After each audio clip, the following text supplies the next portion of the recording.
September 10th, 2025. Evergreen High School, Jefferson County, Colorado. Two students are lying on the floor of a classroom, bleeding, while the FBI, under the authority of Kash Patel, is forced to admit something that sounds almost impossible. They had been tracking a threat tied to this attack since July, nearly 60 days, and still did not identify the suspect before the shooting happened. And then, minutes later, in that same hearing room, a completely different number detonates across financial markets, 11.5%. That's how much Krispy Kreme stock spikes after Patel, under oath, casually explains that he bought shares because he thought they were a good investment. Two timelines collide. One is measured in missed warnings and injured students. The other is measured in percentage gains and market reactions. And the question writes itself. What does it mean when the man responsible for preventing threats is also capable of moving markets with a single sentence? This is not a normal congressional hearing. This is a stress test of judgment under pressure, of priorities, of ethics, of what leadership looks like when crisis and personal decision-making exist in the same frame. Because the exchange did not begin with stocks. It began with something far more serious, something that should have anchored every second of that room. A school shooting that the FBI saw coming in fragments, but failed to stop in reality. Congressman Joe Neguse walks in with a straightforward objective: clarity for his constituents in Colorado, answers for families who are still asking how an online threat, reported in July, remained unresolved by September 10th, the day bullets were fired. He cites the timeline directly. He cites the FBI own statement, an assessment opened, a user discussing mass shooting plans, identity unknown, investigation ongoing, right up to the day of the attack. And then he asks the only question that matters in that moment. What were the impediments? What stopped the FBI from finding that individual before the trigger was pulled? Patel answers carefully, structurally, almost clinically. Social media platforms are too large. The volume is overwhelming. The FBI cannot be everywhere at once. They rely on service providers. There is legislation, he struggles to recall the name, that allows those providers to report threats without liability, and that legislation needs to continue. It's a real answer. It's not evasive. It's also not satisfying, because buried inside that explanation is an uncomfortable truth. The system identified a signal and still failed to convert it into prevention. Neguse acknowledges it. He doesn't grandstand. He doesn't interrupt. He signals he wants to continue that conversation, to understand the pattern, to strengthen prevention. And then, quietly, almost surgically, he pivots. He says something that sounds harmless on the surface. This is not a gotcha question. That line matters. Because what comes next is not about catching someone in a lie. It's about exposing a contradiction in plain sight. What Neguse introduces next is not dramatic on its face. No raised voice, done. No accusation. Just a document, filed in July. What's called a periodic transaction report, the kind senior officials are required to submit under ethics rules.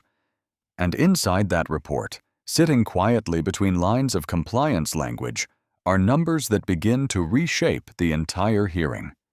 Transactions, dates, dollar ranges, decisions. Because according to that filing, Kash Patel had just divested more than 40 positions, major names, including companies like NVIDIA and Palantir, moves that make sense on paper, moves designed to eliminate conflicts of interest, to create distance between public duty and private gain. That's the standard. That's what the public expects. And for a moment, it looks like the system worked. But then the second half of the report comes into focus. May 9th. Between $15,000 and $50,000 into Krispy Kreme.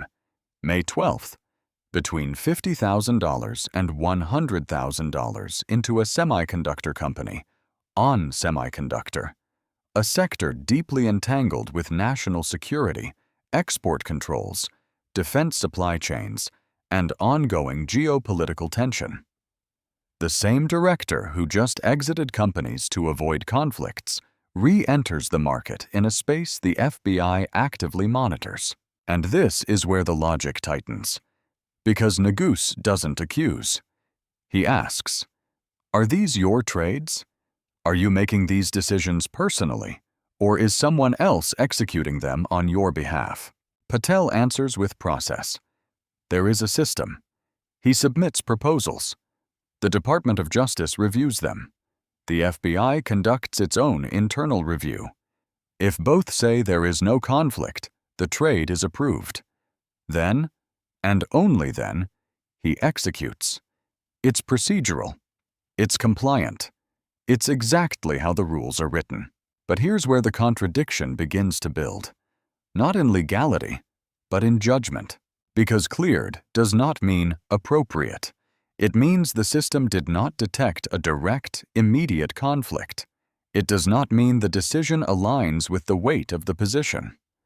It does not mean it reflects the level of restraint expected from someone who holds access to classified intelligence, who oversees investigations into industries, companies, entire sectors.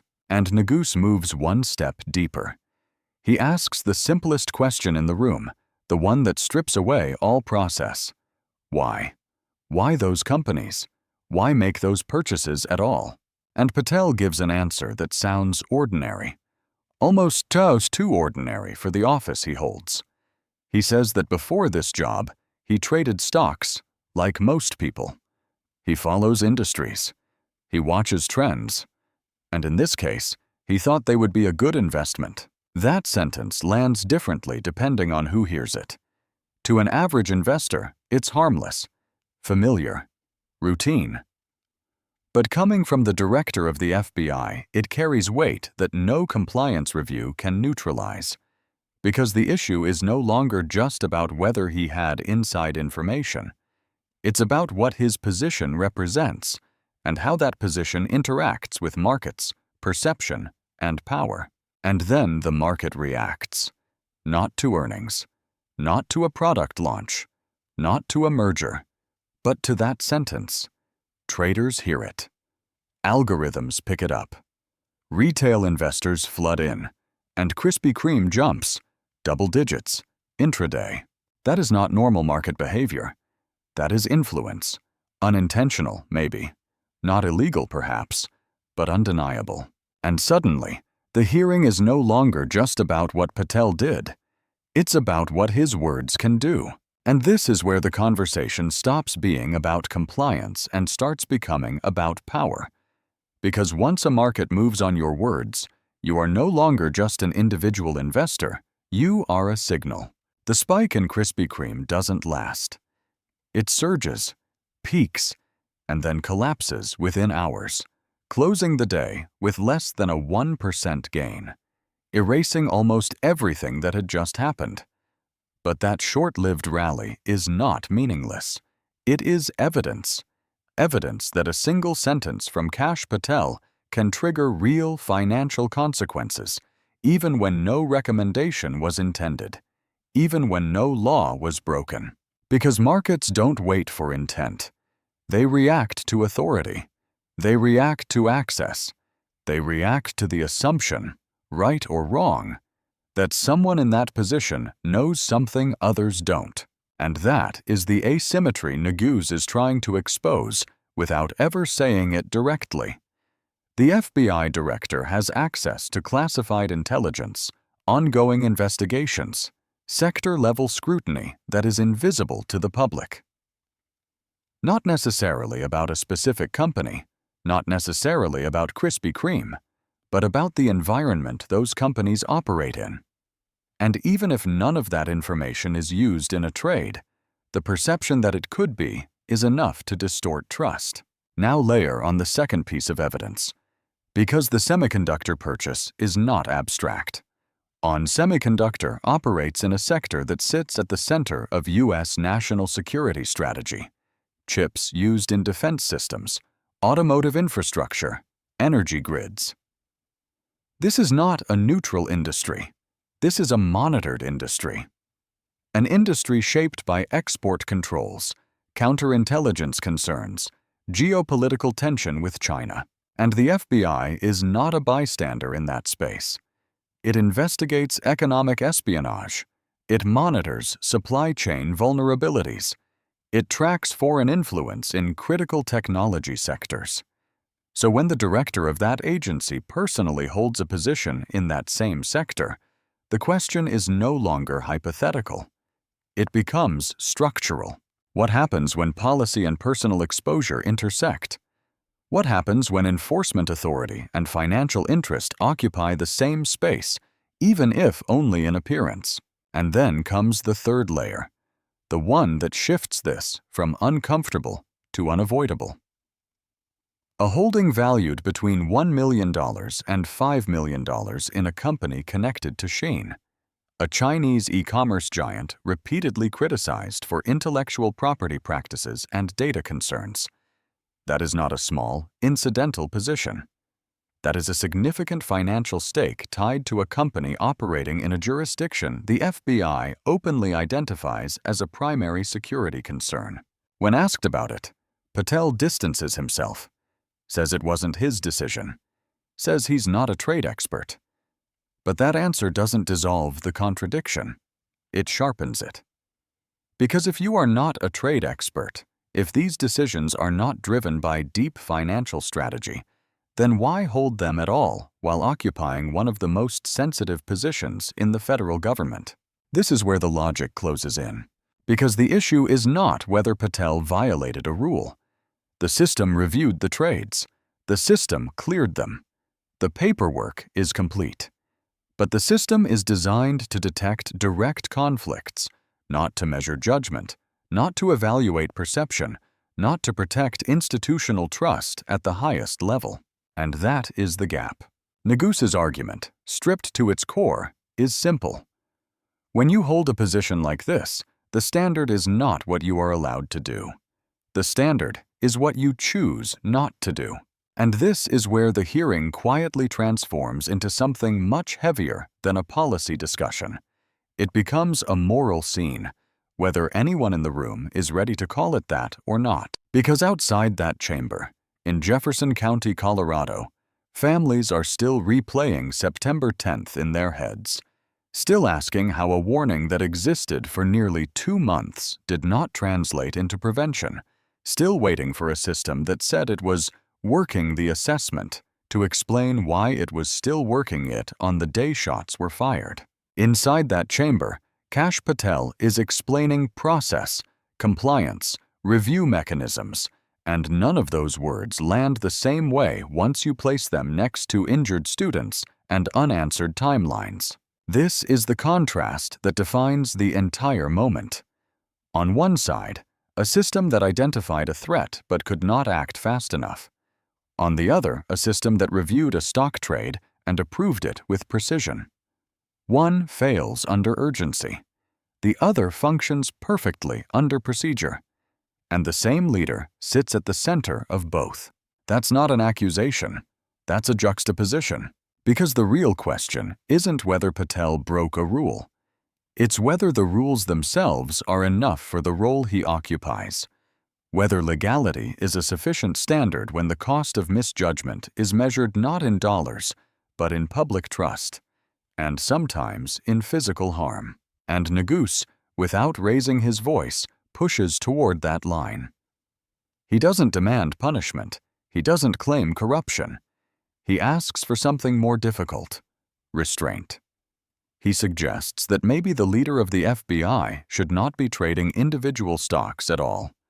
Not because it's illegal, because it's unnecessary, because it introduces variables that don't need to exist, because it creates questions that don't need to be asked. And Patel's answer, "I'll work with you on it," sits there, suspended between commitment and deflection. It is a promise without a timeline, a response without a resolution. Meanwhile, the market has already told its side of the story. Krispy Kreme spikes, surges, collapses, all within hours, proving in real time how sensitive financial systems are to the words of powerful officials, not to their intent, to their position, to the gravity of their voice. And that is where the meaning of this entire exchange crystallizes.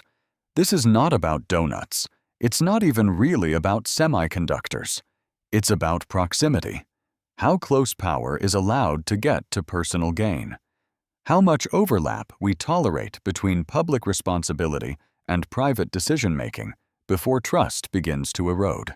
Because institutions like the FBI do not run on force alone. They run on credibility. On the belief that decisions are made without bias, without distraction, without competing incentives. And once that belief weakens, even slightly, the damage doesn't announce itself immediately. It accumulates, quietly. So ask the question that the hearing leaves hanging in the air.